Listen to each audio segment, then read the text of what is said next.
भाई मेरी तो रूह कांप जाती है ये सोच के भी कि मोदी जी के अलावा कोई और पीएम बनने वाला था। मतलब कसम से आंखों में ऑलमोस्ट आंसू से आ जा रहे हैं सोच के भी। अगर हो जाता तो पता नहीं क्या हो जाता, क्योंकि मुझे तो आज भी याद है 2014 से पहले कैसे मुसलमान घर में घुस घुस के मारते थे मेरे को। ये जो सुअर के जैसे जो बच्चे पैदा कर रहे हैं भारत के अंदर, और तब ये मोदी को बताते हैं बेरोजगारी का कारण। इन पर नसबंदी नहीं किया जाएगा। सारे बुरखे वाली को पकड़ पकड़ के अगर नसबंदी नहीं हुआ भारत के अंदर, तो ये सारे बुरखे वाली सुअर की तरह बच्चा पैदा कर करके भारत को नर्क बना देगी। और जब तक इन लोगों पर प्रतिबंध नहीं लगेगा, जब तक इन लोगों पर नकेल नहीं कसा जाएगा, तब तक भारत के संविधान को भी खतरा है, लोकतंत्र को भी खतरा है। मोदी को पता है मैं खुश नहीं हूँ और मुझे खुश रखना बहुत जरूरी है। क्यों ट्रंप चाचा, आप लुगाई लगे हो मोदी जी की कि आपको खुश रखना बहुत जरूरी है? कुछ भी। इस देश में तमाम पार्टियां हैं, लेकिन सबकी फटती बीजेपी से क्यों है? जय श्री राम सभी सनातनी भाइयों को फिर से एक न्यू वीडियो में आपका स्वागत। वीडियो शानदार होने वाली है तो वीडियो को लाइक और नए हो चैनल पर चैनल को सब्सक्राइब कर दीजिए और कमेंट बॉक्स में जय श्री राम का नारा लगा दीजिए, क्योंकि जय श्री राम के नारे से ही वीडियो को स्टार्ट करते हैं। तो जय श्री राम। चमचो, क्या तुम्हें पता है 12 अलग अलग केसों में माफी मांग चुका है तुम्हारा राहुल गांधी। ऐसे मुल्लाओं की वजह से रूबी का जी आज इस्लाम बदनाम हो रहा है। इस्लाम ये बिल्कुल नहीं कहता, बिल्कुल नहीं कहता इस्लाम। इस्लाम क्या कहता है सुन लीजिए, इस्लाम क्या कहता है सुन लीजिए। मैं दोनों को 30 सेकंड सारे मुसलमान कहते हैं कि भाई आतंकवाद का कोई मजहब नहीं होता। अरे भाई अच्छी बात है, लेकिन आतंकवाद का मजहब जब सामने आता है, जब उसकी नमाज में लाखों लोग की भीड़ जमा होती है, वो सब टोपी वाले होते हैं। क्यों होते हैं? अब रुकिए कारी साहब, भाई रुक जाइए। हम लोग ये भाई रुकिए कारी साहब, भाई रुकिए 1 मिनट, भाई रुकिए कारी साहब रुकिए सिर्फ 20 सेकंड और। जब हम लोग फलस्तीन में मर रहे लोगों के खिलाफ धरना प्रदर्शन करते हैं, तो बांग्लादेश के खिलाफ क्यों नहीं करते? कहाँ किया? कहाँ किया? कहाँ किया? नहीं किया, नहीं किया, नहीं किया, नहीं किया, नहीं किया। बांग्लादेश में उस अंदाज में नहीं किया। अरे तो वो करते तो, अरे मुमताज भाई वो आपको फोन करते आप जाते? कितने मुसलमान इकट्ठा हो जाते उनके साथ? कितने मुसलमान इकट्ठा हो जाते? वो बात सही कह रहे हैं। अब कल को मुझे लगता है मुमताज भाई, कल को आप कारी साहब को भी मुसलमान मानने से इनकार कर देंगे। भारत माता की जय कहने में कोई दिक्कत? भारत माता की जय में तो कोई अंतर ही नहीं है। भारत माता की जय बोल के तो मैं तो कहता हूँ भारत माता की बोलिए भाई। भारत माता कहने में कोई परेशानी नहीं। भारत माता का होगा, आप बोलिए बच्चों, भारत माता की, भारत माता की।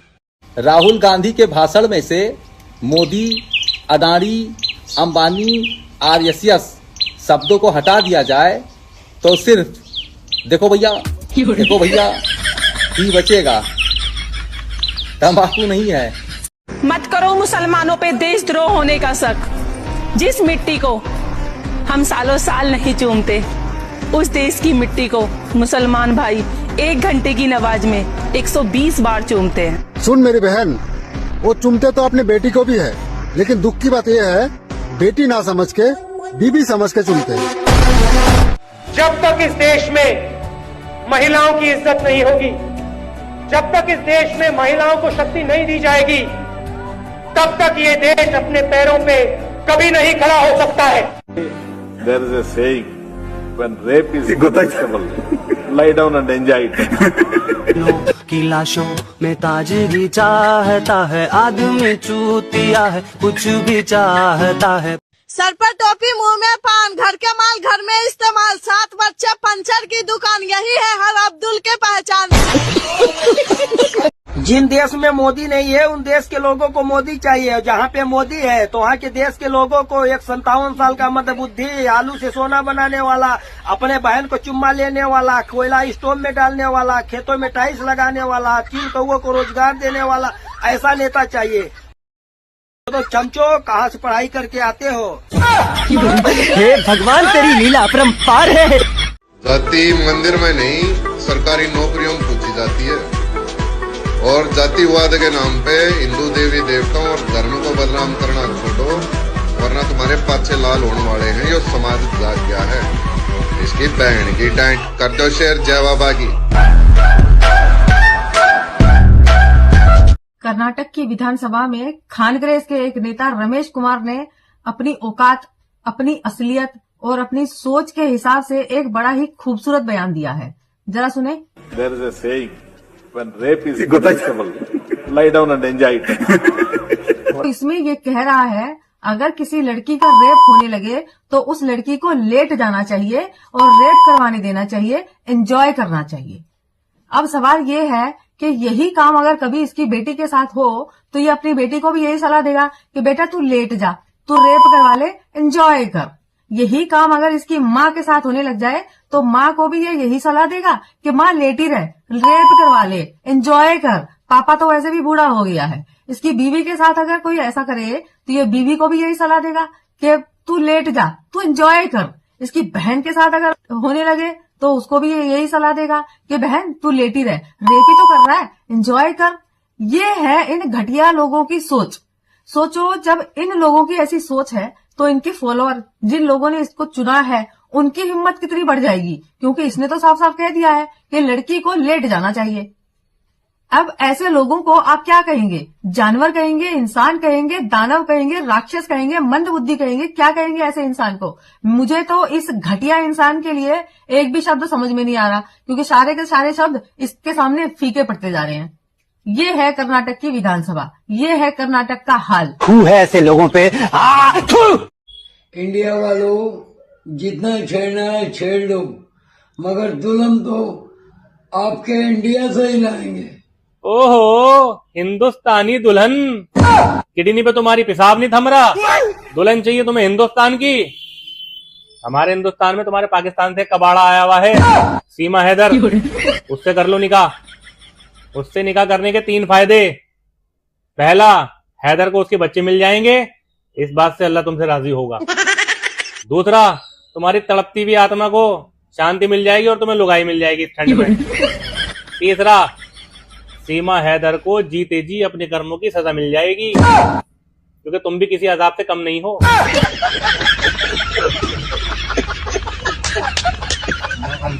नेहा सिंह राठौर को 4 नोटिस मिलने के बाद यूपी के हजरतगंज थाने में अपने पति के साथ पहुंची, वो भी रात को 8 बजे शनिवार, और वहां पहुंचकर इसने इतनी लंबी लंबी फेंकी। मुझे एक पहला नोटिस दिया गया था आज से 14-15 दिन पहले, तब मेरा स्वास्थ्य सही नहीं था, तो यही फेंकी लंबी लंबी इसने, और यही फेंकने के बाद पुलिस ने भी कह दिया कि अब की बार आना है तो मेडिकल रिपोर्ट लेके आना। और सबको पता है ये कहीं बीमार नहीं थी। इसने क्या बताया, मेरे को बुखार था। लेकिन ये लगातार हर 2 घंटे में, हर 4 घंटे में फेसबुक पे कभी लाइव, कभी यहाँ खेत में, कभी वहाँ खेत में। ये हरे नीले बांगड़ बिल्लों का झुंड कह रहा है कि हम मनुवादियों को जला देंगे, उनके साथ ये कर देंगे, वो कर देंगे, इस देश से भगा देंगे। इन हरामखोरों को किसने हक दे दिया कि ये हमारे भगवानों का खुलेआम अपना अपमान करेंगे? ये हरे नीले नीलचट्टे सुअरों का झुंड कह रहे हैं कि मनुवादियों को जला देंगे। अरे हरामखोरो, तुम्हें जो आरक्षण की भीख मिलती है, अपने आप को मनुवादी कहकर ही मिलती है, अपने आप को हिंदू बताकर मिलती है। अगर तुम में इतनी ही औकात है तो तुम बोल दो ना कि अब हमें बौद्ध धर्म के हिसाब से आरक्षण मिले, हम भी देखेंगे कि तुम्हें कौन सी 33% की भिक्षा पर पास किया जाएगा।